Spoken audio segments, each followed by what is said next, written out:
the official, well, I guess sort of the official halfway point of the season. You can make an argument the official point will be about Wednesday of this week. Yeah. We are there. We are here with you guys as always. I'm Chris Spags, joined by my Sunday buddy, the chubster Josh Engelman, who does not sound at all like Tina Belcher from Bob's Burgers. How are you doing, Josh? I was good until that intro. It's funny, like the intros I've been given to Alex and on the contrary have been like, oh, he's such a great guy. And for you, it's like you sound like an animated woman who's also voiced by a man. Yeah. That's what love is. The lack of respect here is just staggering. I think that just means the level of connection that we have, of course. And you know what? I love the chubster. I love Bob's Burgers. And I also love playing rake-free DFS at fantasydraft.com. So I'm bringing all my loves together today thanks to the NFL slate. So go to fantasydraft.com right now and introduce yourself to the world of rake-free DFS. You are paying so much rake on all the other sites. They're great to play on, but you are losing a lot of money each time you win there, or if you lose, or if you just break even. Whatever you're doing, you are losing money to the house each time. FantasyDraft.com, you are not doing that. You also have the Hooters main event there, which has been very popular. A lot of our guys doing well in there, both our staff and people who have been working with the site, our customers, all the people out there, you guys out there, the viewers. So go to FantasyDraft.com right now. Use that promo code AWESEMO for your free 7-day trial in the world of break-free DFS. Josh, how much are you playing this week on Fantasy Draft? It's the only site that I'm playing on this week, actually. Oh, there you go. Yeah. You are a man of commitment to the world of rake-free DFS. Oh, very much so. I just think it's the best contest right now. And I ran out of time doing NBA stuff to play anywhere else. So Fantasy Draft won by default, sort of. But I also love that Hooters main event.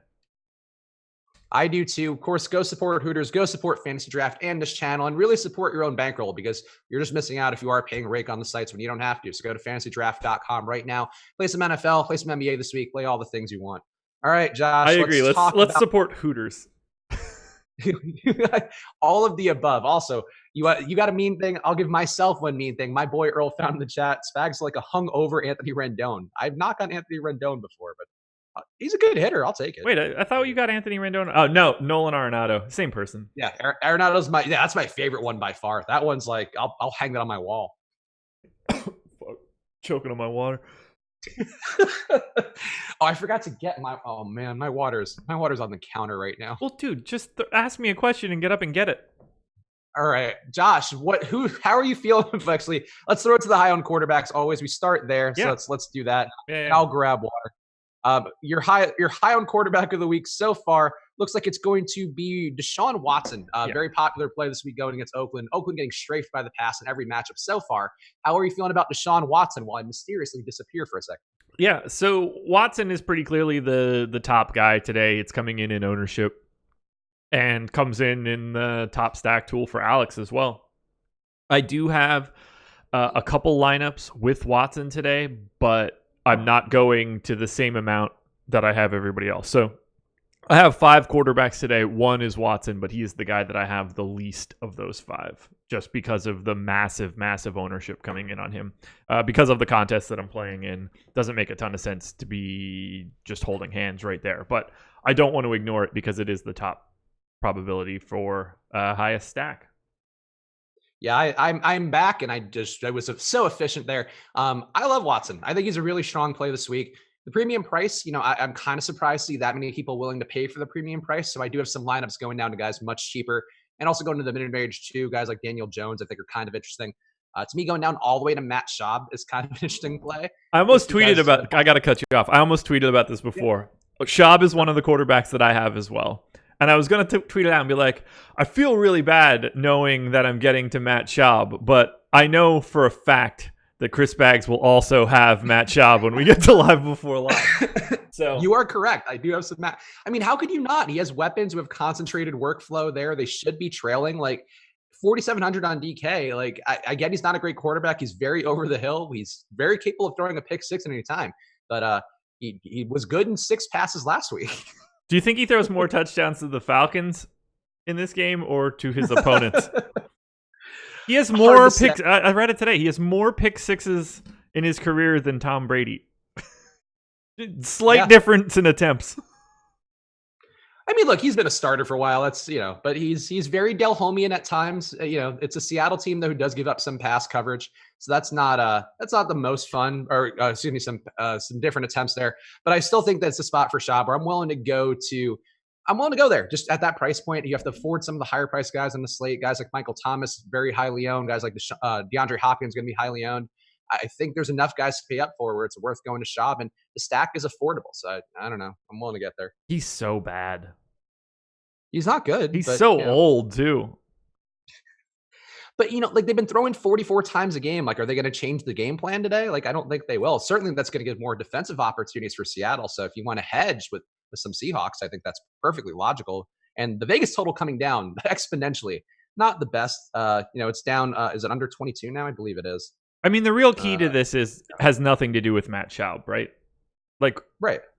We're not playing. I'm not playing the Falcons guys because like Matt Schaub is just the guy that I can't not have. He of his 2 starts since 2013. Yeah, I'm playing them because I think they're gonna have to throw a lot, and they still have. Well, they made it a little bit easier because Mohamed Sanu is gone, so we've got Julio, Ridley, Austin Hooper. Makes it a little easier to concentrate those guys and take the shot with the savings and then spend up elsewhere. You're just kind of hoping that Schaub doesn't die. Yeah, I agree. And I think it's sort of, so here's the thing with Matt Ryan, he's a good quarterback. So you see good quarterbacks tend to spread the ball around a bit more. Whereas Matt Schaub, I think he's going to throw it to Julio because he knows Julio's not going to make him look bad as often. He's going to throw it to Austin Hooper because he's not going to make him look bad as often. Probably the same thing for Ridley, where these guys are going to, for the most part, protect him. But I think, is he probably going to throw to Justin Hardy a lot? Justin Hardy, though, does jump out as a guy getting targeted a lot when he does run a route.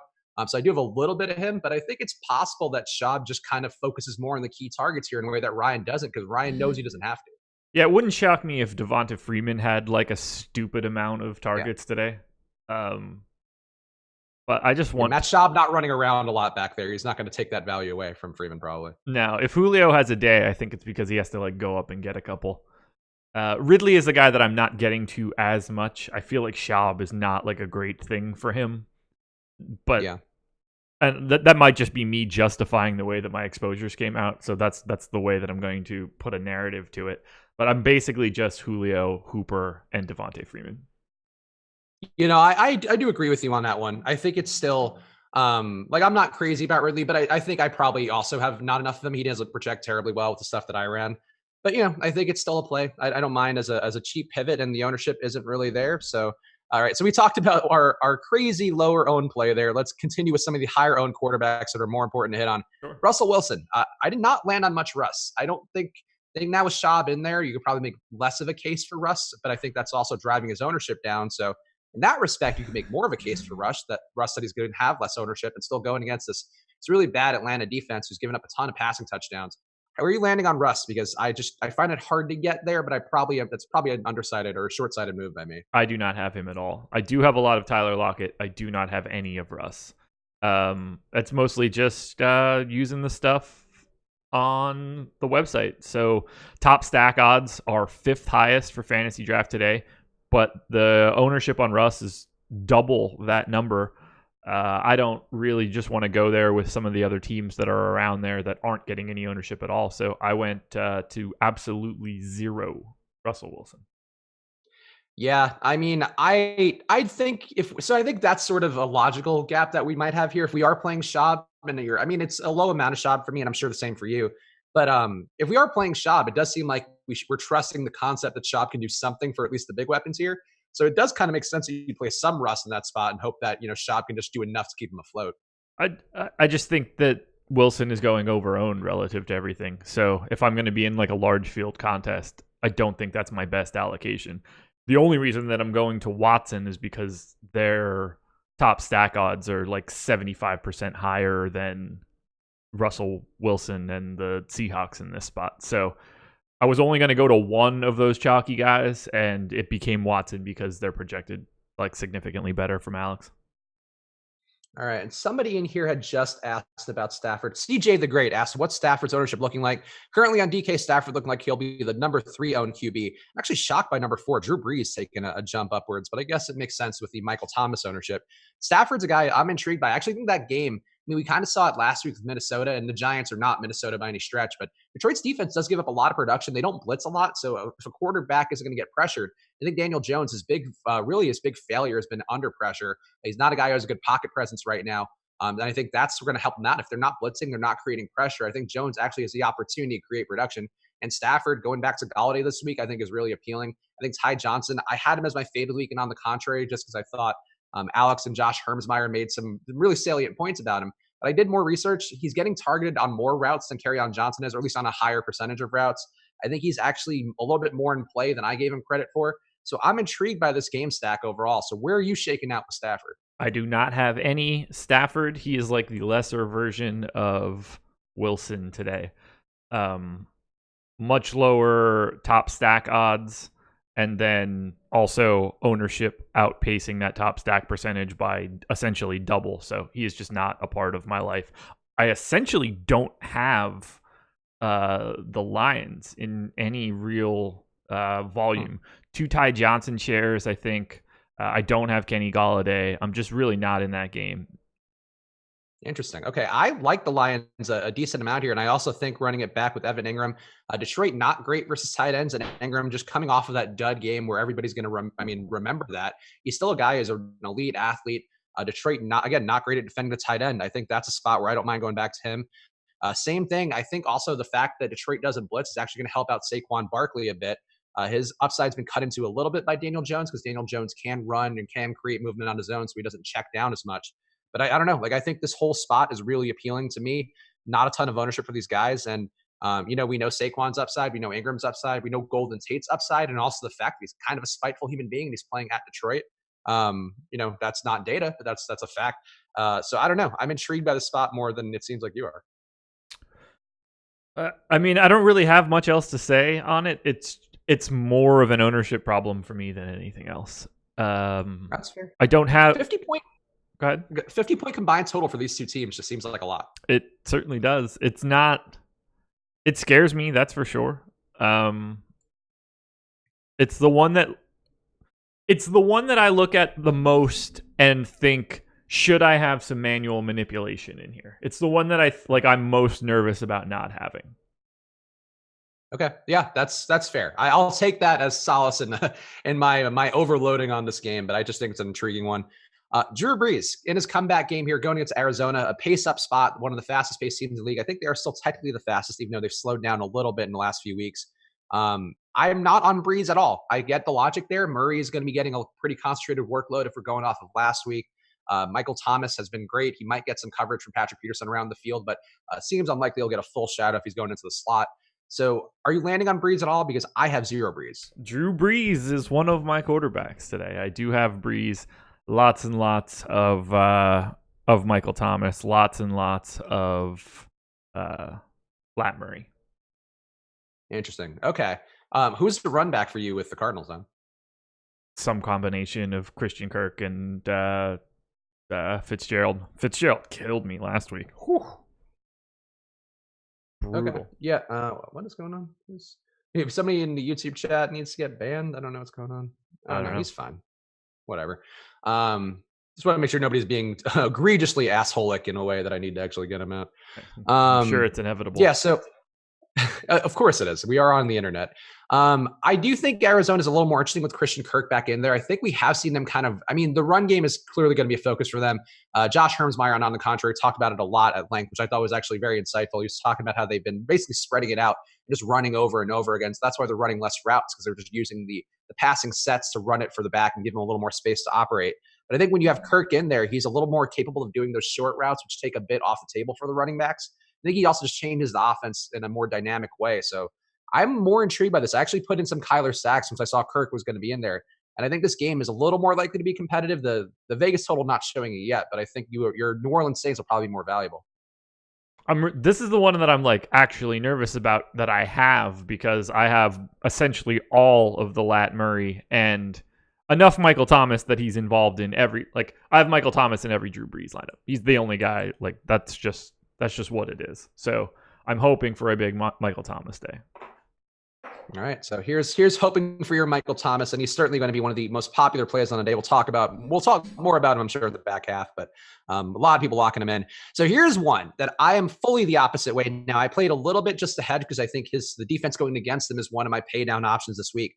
Ryan Tannehill's ownership coming up quite a bit. He's been touted throughout the week. He did look good last week, and I did like him last week. So here's the thing that worries me this week. The Buccaneers blitz at a really high rate. And Tannehill, it's a limited sample size, obviously, because he's only played in a couple of games. But under pressure, he completely falls off a cliff. He's get just 1.7 yards per pass when he's pressured, giving up a 35% sack rate, a 12% interception rate. That's a 13 QB rating. So I like Tannehill in this offense, but I think with what Tampa Bay does, I think they're due for some positive regression in the pass game. And I think he's going to be in trouble just getting blitzed over and over again. But where are you shaking out with Tannehill? I don't think he's one of your guys, but his price may be enough for you to get there. He's not one of my guys, and I think that he's probably the worst play of the day. Ooh. Okay. Oh, so we're on the same page. And tell me why. I just like, what's the plan? To play him naked? I guess.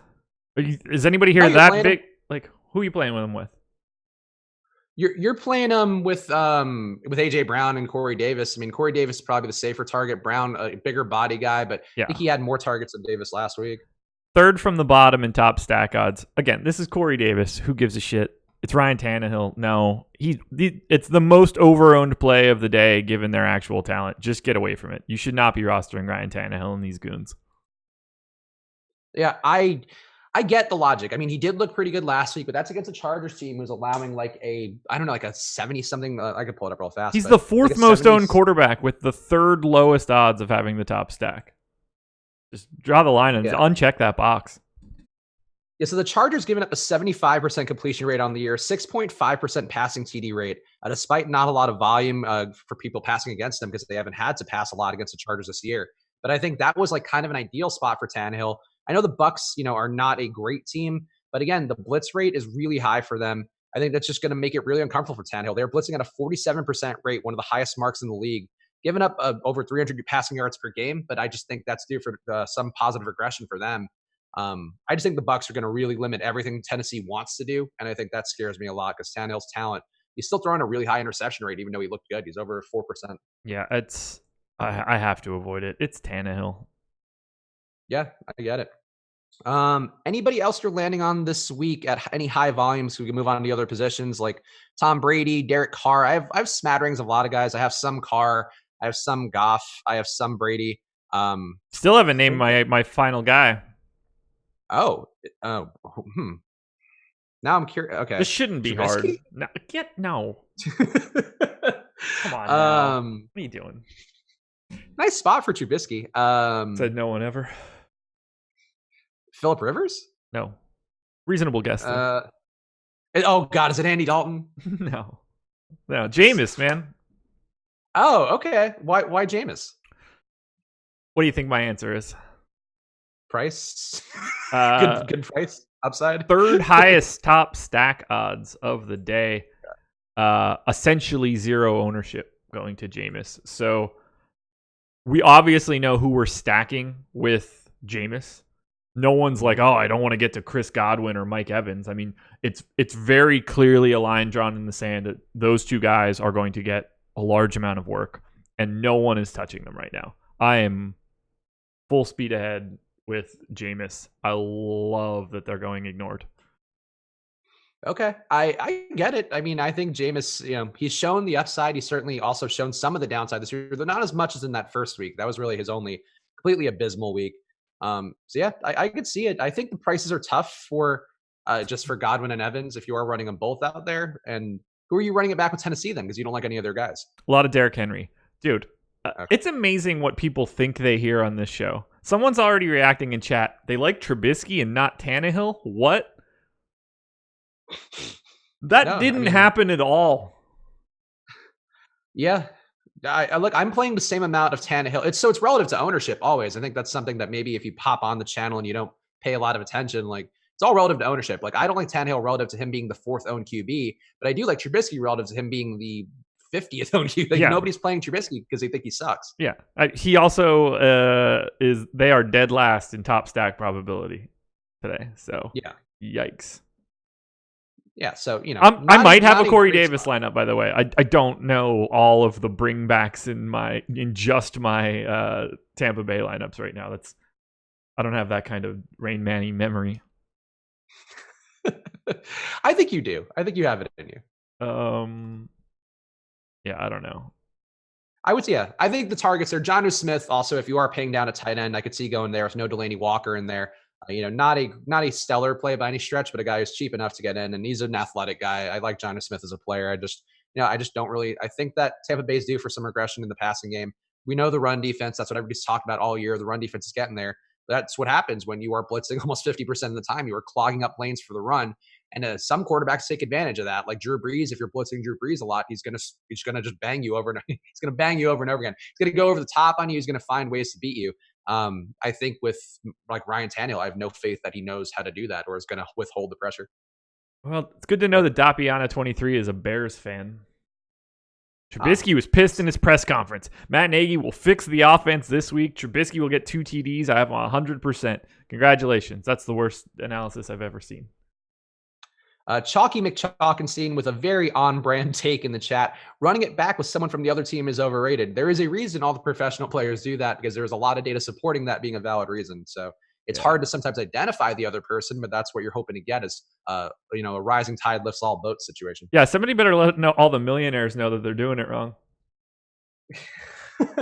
Incredible. Yeah, and guys, the chat too, hit that like button because we're doing the best we can here on a Sunday and dealing with all these chats and the incorrect takes. But yeah, no, there's if you watch some of Manny's videos with Laffy on Mondays, I mean, a lot of the lineup study stuff, like again, that you get with Fantasy Cruncher Pro, if you want to get that or just get Fantasy Cruncher in general, go to awesemo.com/join. Use the promo code live before lock for half off your first month.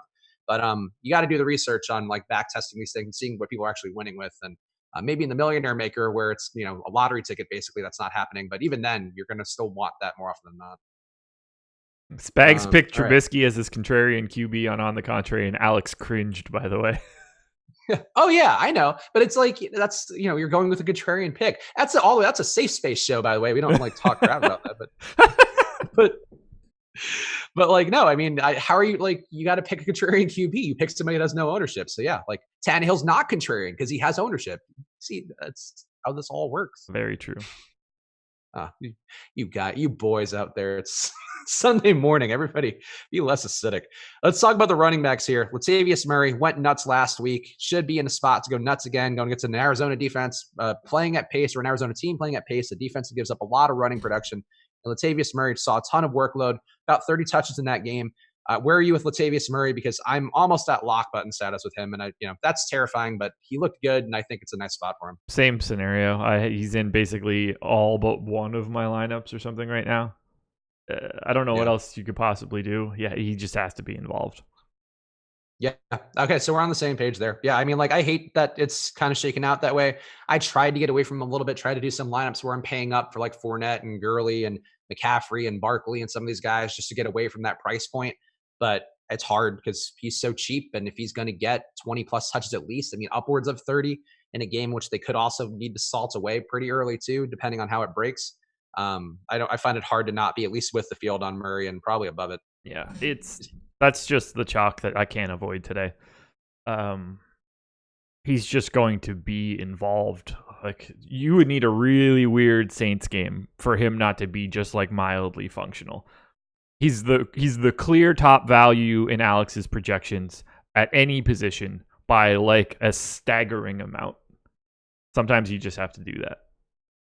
Yep, I'm with it. I mean, also, another fun fact about Latavius Murray, according to Osmo's projections, which again, you get right from Alex himself for both NBA and NFL this year. Alex's own projections are the ones on the site. Latavius Murray, a 4.20 value, Josh. Nice 420 value for Latavius Murray. That is a great value. I'm enjoying that. That's like also, I think, probably the highest running back value for a guy with over 20 points projected we've seen all year for sure. Yeah, from whatever the last update I had in, I can't imagine it changed all that much. Lat Murray was 2.2 on Fantasy Draft. Basically salaries are doubled on Fantasy Draft in comparison to DraftKings. Next closest guy is 1.6. It's just, there's a chasm between him and everybody else because of that price tag. Jeremiah Johnson, is there any data to show whether playing 3 running backs is still the best line construction on a given week? or with more passing, is playing a wide receiver and flex more beneficial? So I've seen data that says the running back thing has been the more popular one in tournaments, but Alex does say that wide receivers tend to have more positive variance, so he likes to play them in the flex. I don't think that's a hard and fast rule, but I do think that's something, because I asked him that on one of our shows this year, and he said he still favored wide receivers, but I think there's data that backs up running backs winning more. So you should never be making your decision based on anything like that. Like if you're building your lineup, that's the type of question that's going to get asked for the most part by someone playing a limited amount of lineups. Because if you're playing 150, you're just going to have both. You shouldn't build a lineup and get to the flex spot and say, I'm taking a running back here because lineups score 0.2 points more with a running back in the flex spot than the wide receiver spot.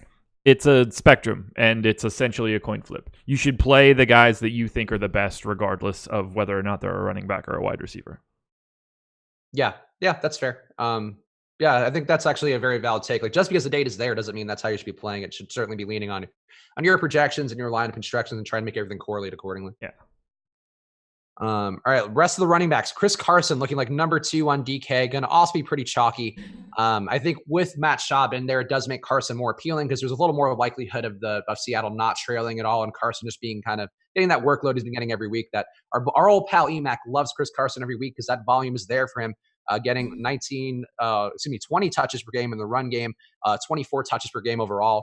Where are you shaking out with Chris Carson? Because I'm actually under the field on him because I still think Gurley is a more interesting play. Fournette's kind of interesting in that spot.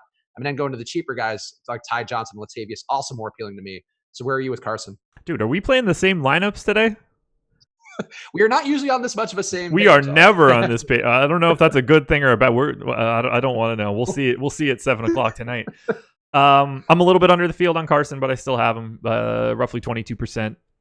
So he's pretty chalky. He's the second most owned running back on fantasy draft today.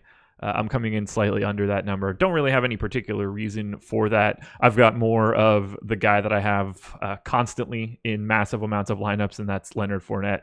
But everybody else is just sort of in the same sort of range. I do have him, and I do have him enough that I'm okay with it, but I haven't gone crazy.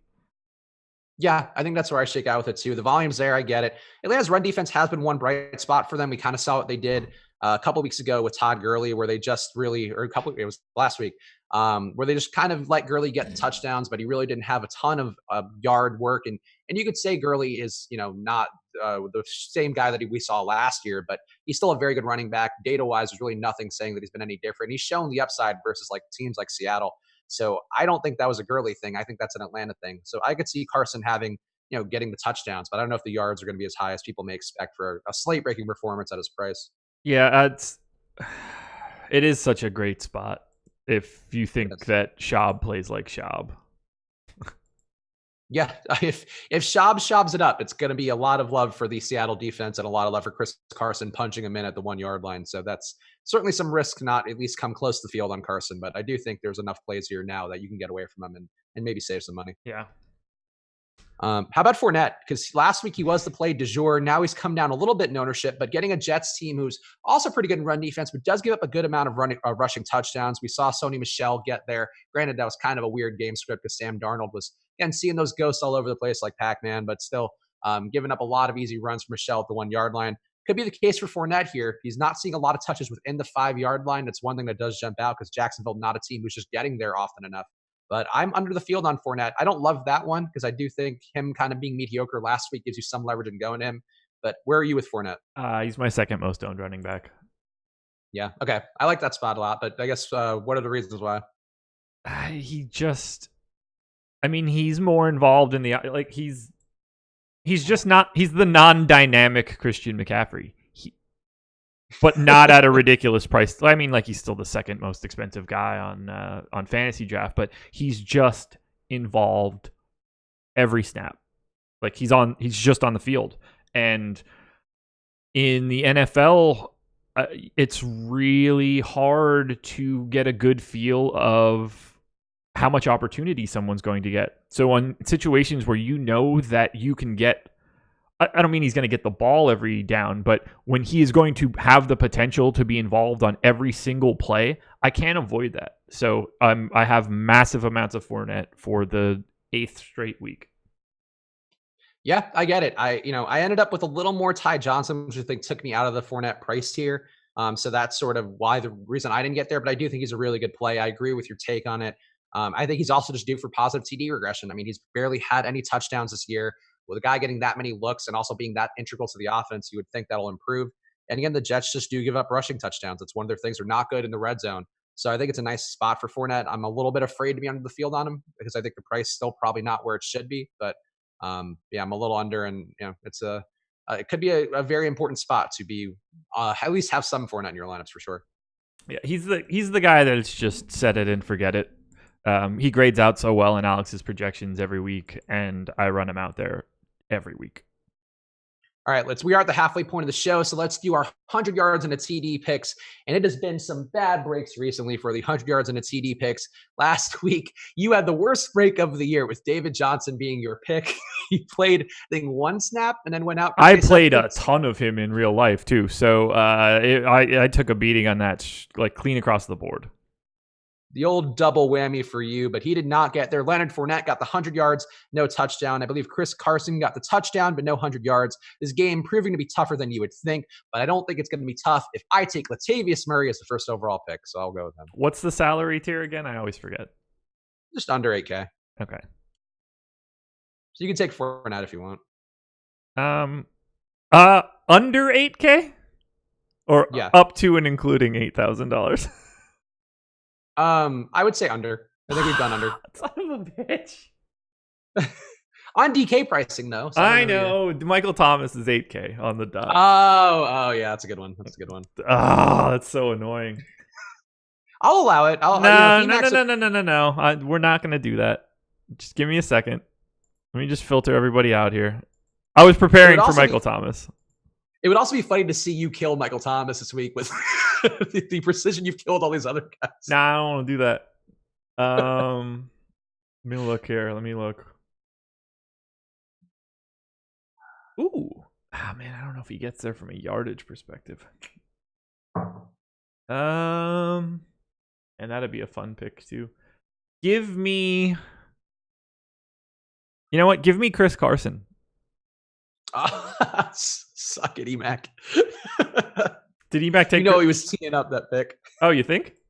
Oh, he's played Chris Carson for 3 straight weeks, I believe. Yeah. Well, then I agree. Yes. There it is. He was taking Chris Carson. He was taking Carson or Fournette. So that's perfect. I'm under on Carson. I like the play for this pick, but if I am the immediate jinx that I have been basically every other week, that's perfect. And then Emac has been fantastic at this, and I have a ton of Fournette. This worked out golden. I love it. I've never been happier. All right, so that worked out well. So Emac takes Fournette. I take Latavius Murray. Josh takes Chris Carson. So play some of those picks, fade some of those picks, follow your heart. One question from the chat I want to hit on fast in the YouTube chat. Pablo Elvin, can I play Ty Johnson and Murray in cash today? Oh, he says Carson, I assume as like maybe all three. In fact, that would be the play to make, I think, because the ownership is there and those guys seem to be fairly safe. So yeah, I think that would certainly be a valid cash play. I haven't looked at the ownership yet. Is Ty Johnson getting a lot of ownership on DK? Yeah, he's owned enough. He's over 16% now. Okay.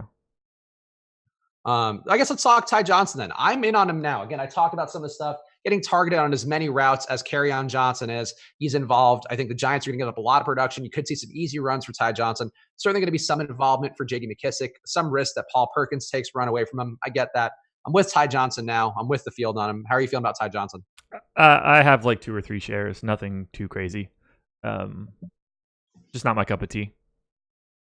Okay. So not your cup of tea because you don't see the volume being there?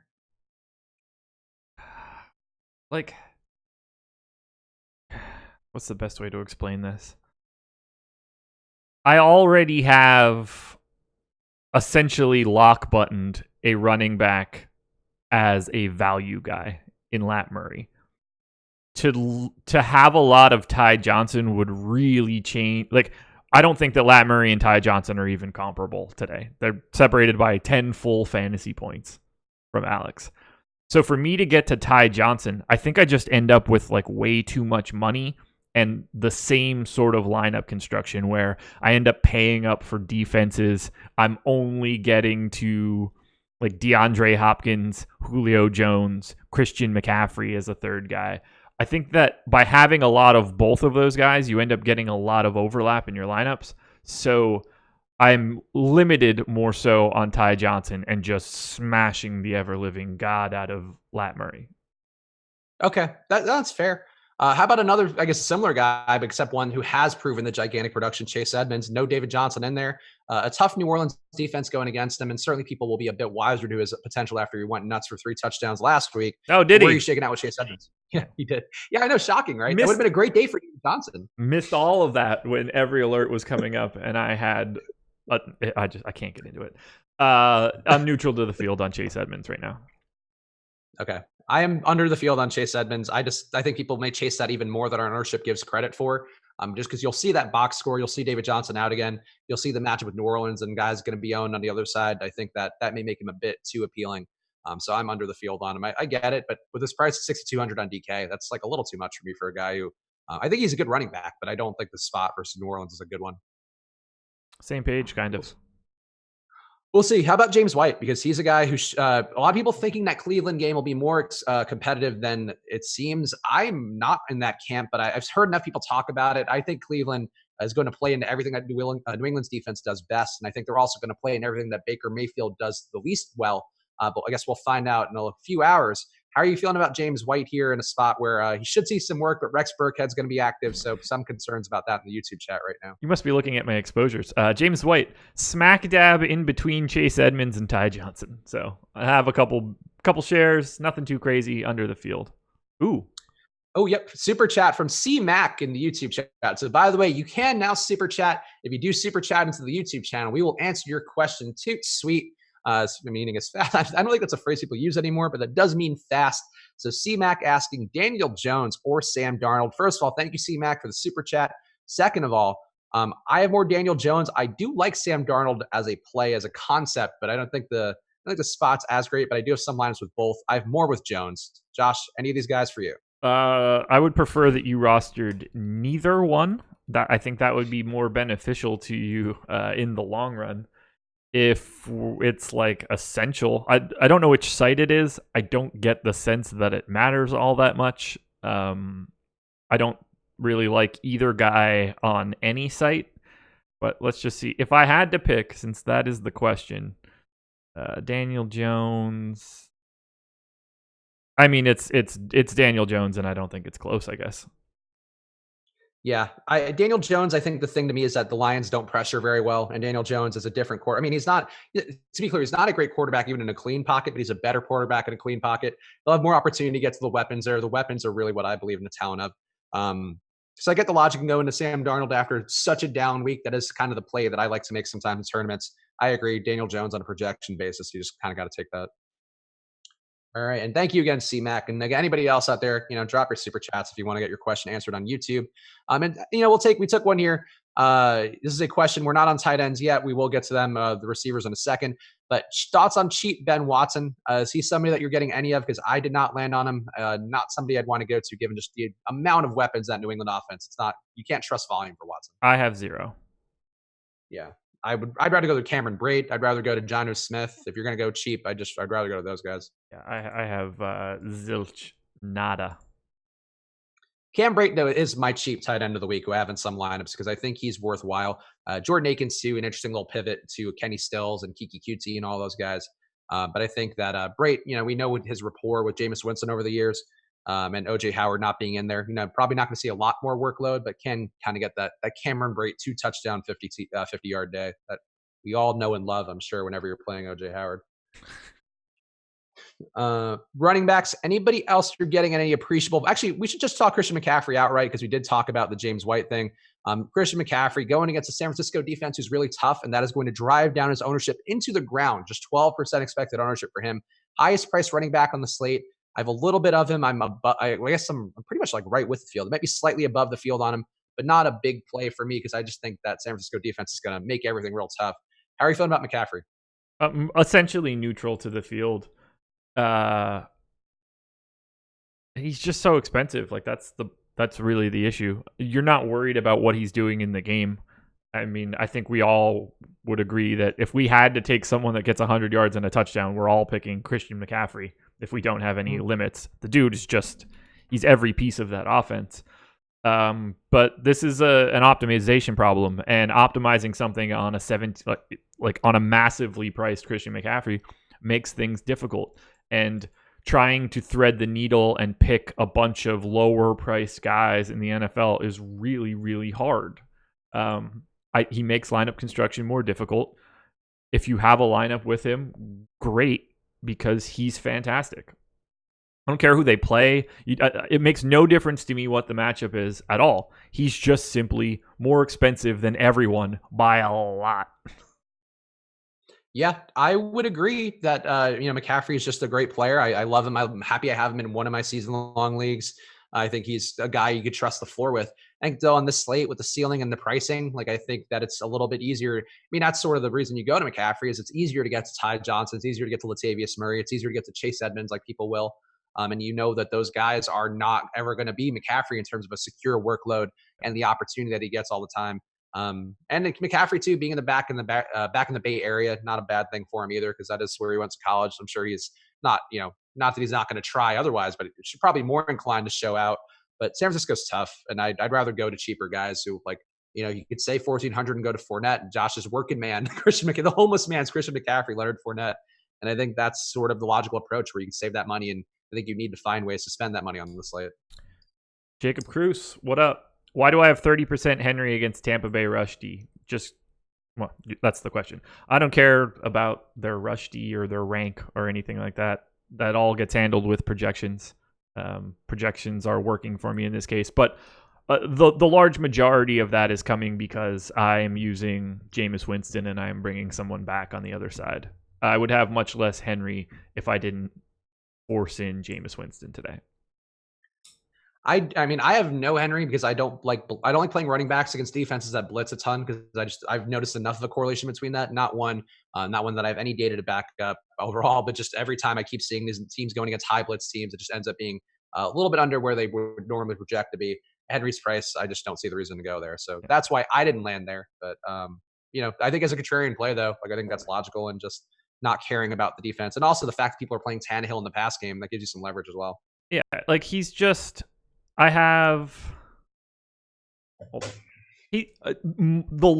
almost all of my Derrick Henry is coming because of Jameis Winston. Yeah, that makes sense. I mean, you're assuming a sort of game script where they get ahead with Henry, and then Winston has to throw, and then does his kind of garbage time Jameis stuff. Essentially, yes. Another super chat from Jannar Kaslingham. Sorry, Jannar, but I appreciate the super chat, even if I cannot pronounce your name. Thoughts on Raiders D and Stills Thoughts Raiders D? No. Stills or Corey Davis? I would say Stills for me for DK Cash, but which out of Stills and Corey Davis would be more appealing for you in DK Cash? That's a really good question. It pretty much has to be Stills, right? Yeah, because of the ownership, I would think it has to be Stills. Yeah, I'm not so sure that I love Stills in cash. Just in general, I would probably be looking. I would probably be looking to get someone other than that. And then thoughts on Raiders D? Sure. Every defense is viable. Yeah. If you talk about for cash, I would certainly not play them in cash. But no. Yeah, I forgot about it from a cash perspective. Yeah. Go ahead and don't play the Oakland Raiders in cash. But your defense in cash, I care a little bit less. But you should probably be trying to follow the Jags or Pats or Rams or something. Yeah, I just don't see the Raiders D getting there today in this spot, given the high total against them and just how much they give up everything to the passing game. But ban tournaments, I get the logic, but and you are getting leverage on a very popular team, but still not one that I would want to go to. All right, running back. Anybody else you're getting? Just to close out the loop here, I have some Gurley. I think he's an interesting play going against a Cincinnati team who just gets gashed on the ground, and they are in London as well, and who knows how that affects everything. But I'm comfortable with him. I think I have some Le'Veon Bell as well, with the kind of thought that the Jets get back on track this week, in a week where they completely embarrass themselves on Monday night. I think that's always kind of an interesting play. And I think that's about all the guys I have substantial amounts of. And also Marlon Mack, I think is interesting in the spot. After he didn't get much last week in a spot where it seemed like they would go to him, instead went to the pass game. I think this week going back to the run in a smash mouth game against Denver. I like Marlon Mack, but anybody for you? Le'Veon Bell is someone that I have. I'm fine with it. He's Le'Veon Bell. I think we kind of mentioned him at the beginning when we were talking about Shaw, but I like Devontae Freeman. I think he's got like a relatively reasonable floor today because if they're going to be throwing, I think that he is going to be the beneficiary of some dump off points. So I like him a little bit more on like DK and fantasy draft than I do on FanDuel and Yahoo. But that's we've basically touched on all of my running backs. Also, we've gotten some questions here from people about the wins, I guess, in both Philadelphia and New England, apparently windy in both those spots.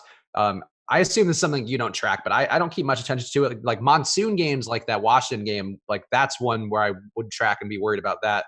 But win, not something I worry about terribly. Are you keeping track of that at all? Is that something you care about? Nope, didn't even look into it.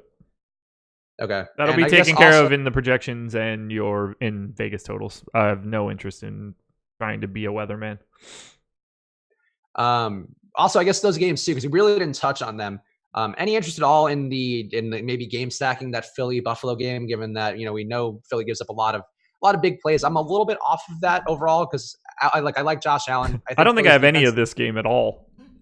Okay, I forced a little in there just because we saw what Philly can give up. They gave up those like 3 50-yard bombs. Could have been 4 to Stephon Diggs. Buffalo does like to throw it deep, but I think this defense is due for a bounce back week. I don't like the juju around the situation where they basically released Orlando Scandrick. Orlando Scandrick buried Malcolm Jenkins to the press afterwards. The whole defense and the team responded and like talked about how he was like a locker room cancer and all. Like they really seem like they're going to come out aggressively this week and maybe try to fix it for at least 1 week. So I'm a little bit scared off this game. The Vegas total doesn't put me on it either. But you have no pieces, so I guess it doesn't matter. I think I have 1 share of Zach Ertz. Okay. I have some John Brown. I have some Cole Beasley and some little bits, like very little bits of Josh Allen. But I don't know. I just didn't get there as much. I love John Brown, love Josh Allen's ability to get the ball to John Brown.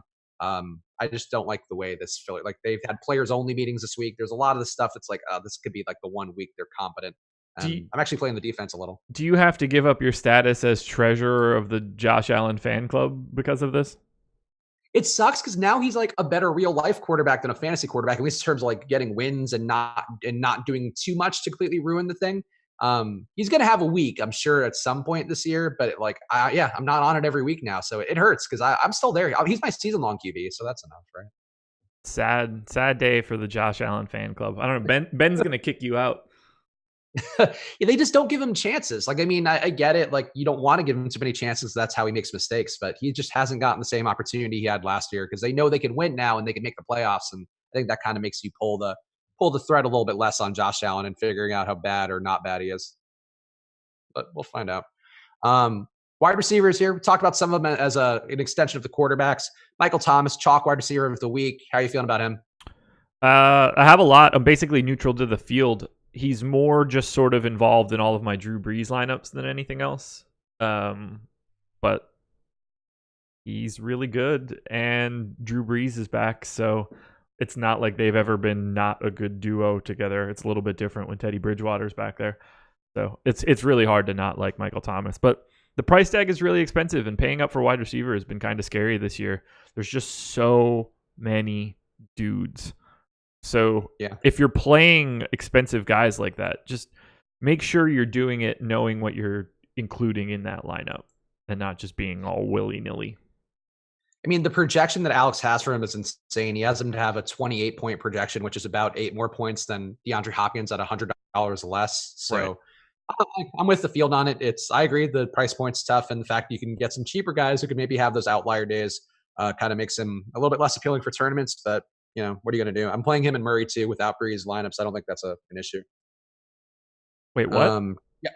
Like I'm playing him and Murray, Latavius Murray in the same lineup without Brees. Like I don't think they have a negative correlation between Murray and what Thomas do. And I don't think that Brees has a big day because Murray and Thomas have big days.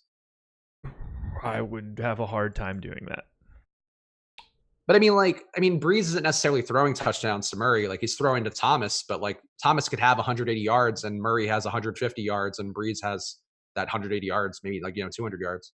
I just don't like playing multiple guys from a game without bringing the quarterback back. Okay. No, I get it. I just think it's, I think they're not connected enough where I need to get Sabriz, but yeah, I mean, if you have those guys, I get why you'd want to have some. I just didn't do it. Makes sense. Hopkins, a guy you're landing on at all, even though that projection, a really big projection difference between him and Thomas. I have very, very little. He's in like 2 or 3 of my lineup. So today will be the day that he finally goes bonkers and I don't have him, but I just didn't get to him. I do have a good amount of Hopkins. He's actually, I think about the same amount of Hopkins and Thomas, because I do have a good amount of Deshaun Watson, a good amount of Kenny Stills. I talked about Kiki QT, a guy I'm putting in some lineups instead of Stills. So I think that's an approach I have, and I actually have a lot of Hopkins slightly above the field on him, but he's going to be very chalky as well. Yeah. The number 2 overall owned receiver. So that's going to be fun. And Kenny Stills, the number 3 overall owned receiver. Man, that seems real scary now. Is he really? Yeah. A lot of Kenny Stills. Kenny Stills, look, he's good play. He might be a better version of Will Fuller, but he's still a variant play who doesn't see a ton of targets and can easily not get those deep balls his way or just drop them or something. Am I blind? Okay, 21. Is that the same on? Okay, so he's just not chalky on fantasy draft. Much better. Okay. Interesting. Yeah, I agree. Is there a big price difference? No, I mean, the fantasy draft prices are basically just double DraftKings prices, right? For all intents and purposes. He's only 6% owned on fantasy draft. When you said that, I was like, oh boy, like I should refresh this. I have a little bit of Stills, but nothing crazy. He's still Kenny Stills. Yeah, so for DK tournaments, you could certainly look away from Stills, I would think, because there's a lot of Stills ownership. Nobody else in that price point really jumps out, but going to QT again, going some other ways, or just paying up at receiver could be an option here, because that's a lot for a guy who can easily put up 4 for 50, and then that's just it. And that's oh yeah, he's a one-trick pony. I mean, you need him to score 2 long touchdowns. Yeah, he's not going to suddenly be a 10-catch guy. That's not his MO. No. But I'm still playing him though, so we'll see. We'll see. Gonna be fun going down with that ship. Can't wait. There you go. Tight ends, Darren Waller going to be the chalk tight end of the week. Hunter Henry not far behind him. Which of those guys would you prefer? Yeah, I have like 90% Hunter Henry. Ooh, that's a lot. Against Chicago, it's a lot of Hunter Henry. It's a lot of Hunter Henry. He just showed up in everything for me. He's 8K on fantasy draft, just for like reference sake. George Kittle is 12-4. Austin Hooper is 10-3. Darren Waller is 12-2. Zach Ertz is 96. And Travis Kelce is 12K. I don't think that Keenan Allen being active is like something that's going to make me really nervous here. So I think that Hunter Henry is just like a main benefactor. I have 85% Hunter Henry as of right now. That is a lot of Hunter Henry. Jesus Christ. He's just so cheap. He's got an overall projection that's comparable to Kittle, comparable to Waller, but he's like thousands of dollars cheaper. So I'm just saying, I hope that this works. No, I get it. I mean, the volume's been there for him. He's getting a good amount of targets each week, 7.3 targets per game, which is really not far behind Darren Waller either. Okay. So that's and you'd think it'd be a little bit higher if Allen is out, right? Yeah, I mean, Allen's apparently playing, but limited, I think, was the last thing I saw. So right, it's just limited snaps, whatever. You would think that Hunter Henry's targets go up, not down from this. Yes. But you'll see more attention on him. That's always the thing that I find, like last week, the thing with Darren Waller, it's like, do they just then does Chicago just like load up on Hunter Henry and like make Mike Williams beat him? Like, I think that could be the thing. So it would scare me a little bit, but it worked out for Waller last week, obviously in spades. Hope it works out here. We'll see. Waller, you're down on him this week? I don't really know how to answer that. I'm not down on anybody, but I basically don't have anybody else because of Henry. So it's hard for me to give any sort of, like, for me, tight end is just sort of, there are like 5 or 6 guys that I generally end up with, and I'll take whatever shows up that makes that particular lineup fit. I'm rarely getting like the guy that's a decent tight end in season long in my DFS lineups, unless it's in like a big time stack. More likely than not, I'm ending up with Kelce and Ertz, Waller, Hooper, Kittle, Henry. Like, if I didn't have 85% Hunter Henry, I really wouldn't have anybody else other than those guys I just named. But it's hard for me to advocate for anybody right now because I just don't have those guys. Okay. No, that's fair. I have less Waller this week. I mean, I obviously didn't have a ton of him last week because I did kind of come off throughout the course of the week. One of my worst situations that did not help at overall with my lineups, but I think Waller, I'm a little bit less into him this week relative to the field. I'm closer to the field than I was last week, but Terrell Williams being back in there, I think that gives you a more natural pivot away from him. And people are going to chase Waller's big day. And also just he has a big day on tape now, a gigantic day on tape. I do think Houston does try to take that away as best they can. I think that makes Terrell Williams a little bit more of an interesting pivot. Other guys I have at receiver, so we can just kind of close the loop and touch defense fast. Kenny Golladay, I think, is really interesting. Deshaun Hamilton at a minimum price, I think is pretty interesting given what Indianapolis gives up. A lot of short passes. Deshaun Hamilton going to be running a lot of routes out of the slot with no Emmanuel Sanders. Not a play to lock in by any stretch, but he's so cheap. I find it hard to not get to him a little. Golladay, though, I do think is the one that jumps out the most to me, where I think he's due for a really big bounce back day. And Evan Ingram, I mentioned. I have a lot of Golladay and Evan Ingram lineups because I think Ingram is in a nice bounce back spot of his own. Who are your top receivers that we haven't hit on? Tyler Lockett is my most exposed as of right now. Chris Godwin coming in second. He grades out really well for Alex, and I'm obviously bringing a lot of Winston, Michael Thomas, Cooper Kupp, Julian Edelman, Tyler Boyd. Those are the guys that I have the most of. Yeah, that makes sense. Nothing crazy there, right? Well. Yeah, no, I think those are all sort of the logical plays. Boyd in particular, a guy who people don't seem like they're going to be owning much this week, but targets have been there for him, and they should be playing from behind as they are every week. And it's up to you, your appetite for destruction potentially with that Cincinnati team and how terrible they are. Yeah. Defenses, who you're getting the most of? Panthers, Eagles, Jags, Titans, Pats. Oh, you are playing some Pats. Evidently. Okay. Obviously, I did not look at that before you asked me that question right now. So, yeah, Patriots still going to be my number one. I do think it's a good pay up spot for them again because I think Baker is going to completely get eviscerated, or he's going to have that day, and I have enough exposure to him in game stacks with Landry and some of the other weapons where I think I'm covered. I've covered my ass well enough. Bucs are my pay down option. I just think they're going to get to Tannehill and make his life miserable today. Eagles also interesting. Rams interesting. I think those are the ones I have the most of. Yeah, Eagles and Panthers are the two highest. Yeah, I have a little bit of Panthers too. I think, what we know of Garoppolo, how he can throw games away. I think that does make sense. And that's a good secondary too for Carolina. All right, let's see. Any good questions here? Nothing else. Anything you feel uncomfortable with for your stuff? Because we only have 2 minutes left here. We've covered all the main stuff. No great questions, it seems, in the chat, or no really important ones.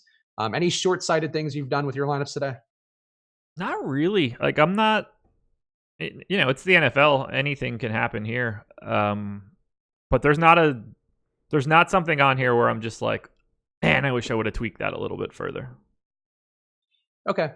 Oh, also, people in the YouTube chat, George saying Landry said, they're talking about the Landry guarantee about winning in New England. I think it's worth having some exposure to Landry and to Odell, honestly. But I think I'm more intrigued by going with Baker or some combination of the Patriots with Baker or Chubb and Landry. I think Beckham's going to have a tough time today, but I don't hate the concept of him. But I think it's worth some exposure to that game just in case Cleveland fixed everything that's wrong with them and the Patriots ownership is high, and then maybe they do have a big day. I have a little bit of Chubb. That's it. I have no interest in the passing game from Cleveland. Yeah, it's going to be a tough spot for him, but it wouldn't be the craziest thing in the world if New England regressed on the day that Cleveland also had a bye, and maybe they change things around a little bit and figure out where they're wrong. And it does help me too as well. Baker did have his one big day going against Baltimore. They blitz a lot. New England also blitzes and brings pressure a lot. So Baker falls apart under pressure, but he does also throw the ball deep more and just hang it up in the air. So that's a spot. I can't get to Odell and Landry because it's windy in New England. Blah, blah, blah, blah, blah. Those swirling winds at Gillette are always going to be a problem. All right, guys, we are locked now. Hit that like button. Check out EMAC later today with Eddie, 5 p.m. East Coast time for NBA Live Before Lock. And also EMAC doing double duty with our old pal, other Eric, the Eric and Eric show coming up at 7:30 p.m. Eastern time for the NFL's Sunday Night Football Showdown slate. So go check those out. Also, thanks again to Fantasy Draft. Go use that promo code AWESEMO, AWESEMO, for your free 7-day trial there. Play Rake-free DFS. Rake is killing you in terms of all the money that you're giving up. So go check them out. Use that promo code Live Before Lock at awesemo.com/join to get half off your first month of Awesemo Plus. Josh, any parting words for you? Scramble out of here to go enjoy your soccer, boys. I really want to call that show Eric and Eric in the evening. Eric and Eric in the evening. That's all I've got. That's all. Best of luck. Go Hunter Henry. Go Lat Murray. All right. Bye, guys. Good luck. Later.